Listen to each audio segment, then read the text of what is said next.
Hello. So I've just watched a clip from Good Morning Britain. Not to be confused with This Morning. This is Good Morning Britain. Um, they had an interview with Tommy Robinson, who is a controversial anti-Islam activist. People can view him whatever way they want. I know everyone has opinions on Tommy Robinson. Um, What I really want to talk about is the incredibly obnoxious attitude Good Morning Britain takes. So the two presenters, Piers Morgan and Susanna Reid, what they do is they invite people onto their show. Piers Morgan in particular never lets anyone get a word in sideways. And I've mentioned this before, Paxman has shown the same thing. I find it to be disgusting, basically, this approach to journalism, to invite someone on your show and then just shout them down. That's what Morgan does, and it is getting beyond the pale. But here's my question. If their whole point of inviting Tommy Robinson on the show was to challenge his views on Islam and to basically try and censor him, which is what they were doing, then why the hell invite him on in the first place? It's not like it's a surprise. It's not like the views that he has is anything new. So why the hell did they invite him on? It looks to me like a blatant setup to try and make themselves out to be morally upright. And I think it's disgusting, to be quite honest. I'm not saying people have to agree with Tommy Robinson. In fact, personally, I don't agree with all of his approaches. But the charges that Piers Morgan were throwing at him, slandering him on air, were just utterly obnoxious. He was saying on air that because Tommy Robinson challenges Islamic views, that he hates Muslims, that he's an anti Muslim bigot. Now, what Tommy Robinson was saying was that he supports the idea of a Muslim ban in the UK.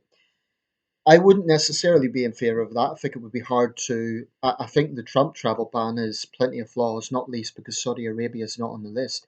And I don't think it would necessarily stop Islamist terrorism. Because, for a start, a lot of the worst Islamists are homegrown.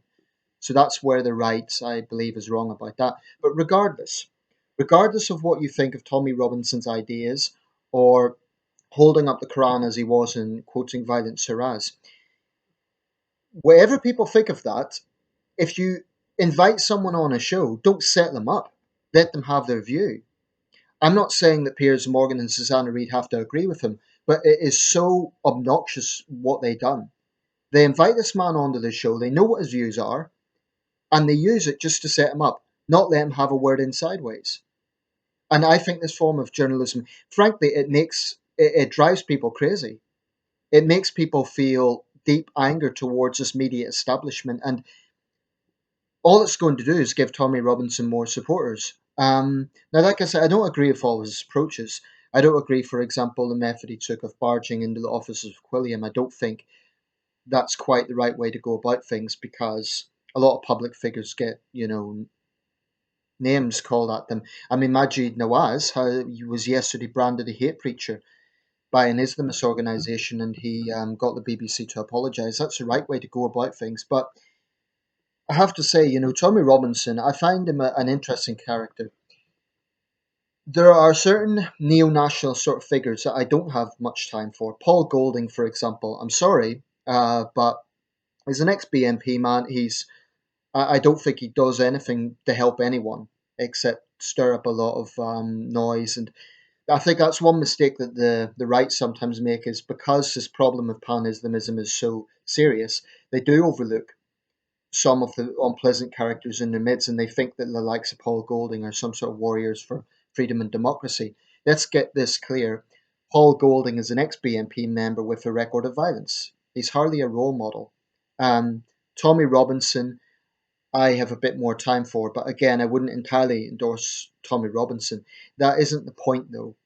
That really isn't the point. The point here is if you invite someone on your show, let them speak.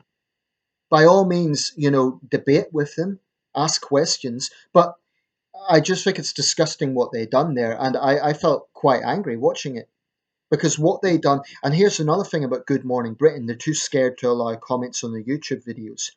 Now, I know people have criticise me for blocking one or two videos, but that is literally a few videos out of almost 2,000. Good Morning Britain blocks every single one of their YouTube videos. They ostensibly allow comments on their Facebook page, at least for now.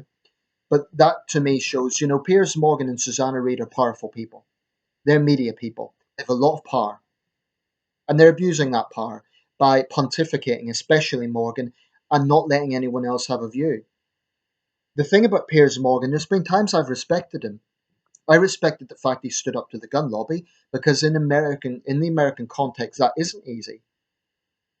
And it's not that I disagree with Piers Morgan's views, but here's the ironic thing. He has often, went out of his way to be politically incorrect and being controversial himself. He's played the devil's advocate by backing Trump on many occasions and criticizing feminism, etc. Those are not politically correct positions. And yet, Tommy Robinson's being politically incorrect by criticizing the Quran. And then you have Morgan playing God and saying, oh, you hate Muslims, etc., etc. I think it's disgusting. Piers Morgan is a disgrace, and he's yet another presenter who thinks he's God, who thinks he can play God, who thinks he can bring people onto the show. So Good Morning Britain needs to axe him. And Susanna Reid, if she takes over, she needs to learn something from this because people are sick of it. People are sick and tired of these ego-driven presenters who will not let anyone else get a word in sideways. They're shock jocks. They are egomaniacs. They're arrogant, obnoxious people, and I am so sick of it. Again, I'm not saying people have to agree with Tommy Robinson, but there's one of two things. If you invite him on your show, let him speak. You know what he's going to do. You know what his track record is. So don't set him up. By all means, debate with him. But you can't invite someone on your show, then shout them down. Secondly, if you really do take issue with his views, then you don't have to give him a platform. So don't invite him on the show. Those are the two choices. What they chose to do is invite him on the show, just shout him down. So what is the point? It reminds me a bit of the time when Nick Griffin was invited on Question Time. Now, you know, the BNP is a vile organisation, almost defunct now. I have no time for Nick Griffin, but again, it's a principle. Why invite someone onto the show just to be set up? On that occasion, Nick Griffin, the BBC was heavily criticised by the left, but Nick Griffin was brought onto the show simply to be pilloried. That's not democracy. That's just nonsense. So either they shouldn't have brought him on the show or they should have given him a fair hearing. And by all means challenge his views. I think it totally stinks. And I think the thing that works people up about this is that Piers Morgan is in a position of power. So when he does this, people don't feel like there's a level playing field. And like I said, all that is going to do is give Tommy Robinson more support. So those who really do think that Tommy Robinson is a demagogue or whatever, I don't think he is actually. But those who do, what I would suggest to you is if you don't want Tommy Robinson to get more influential, then criticize Piers Morgan for setting him up this way because all it does is make him a hero. I'm honestly feeling quite pissed off by that. And if I'm ever invited on Good Morning Britain, I'll think carefully about it. If I'm outspoken, which I am, I have to say, I would know what the situation is, and I would be saying behind cameras, listen, Piers, I'll be candid here, but if you keep cutting through me, I'm walking off the set because it's just a disgusting way to treat guests. To set them up in that way. This isn't good journalism. It's just obnoxious, ego-driven. That's what it is. It done the same thing yesterday with Michael Gove, attacking him over the Grenfell Tower situation, which is a horrible situation. Everyone agrees. But Piers Morgan isn't the one that has to make the tough choices. He's not a legislator. He's a journalist.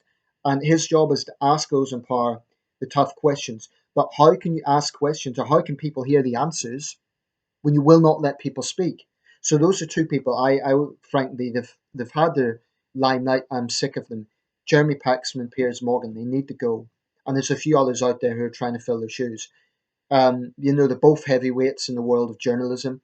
They've accomplished a lot, but this style, people are so sick of it. And I don't think just people on the right. I think people on the left as well. Pretty much everyone. So that's my thoughts.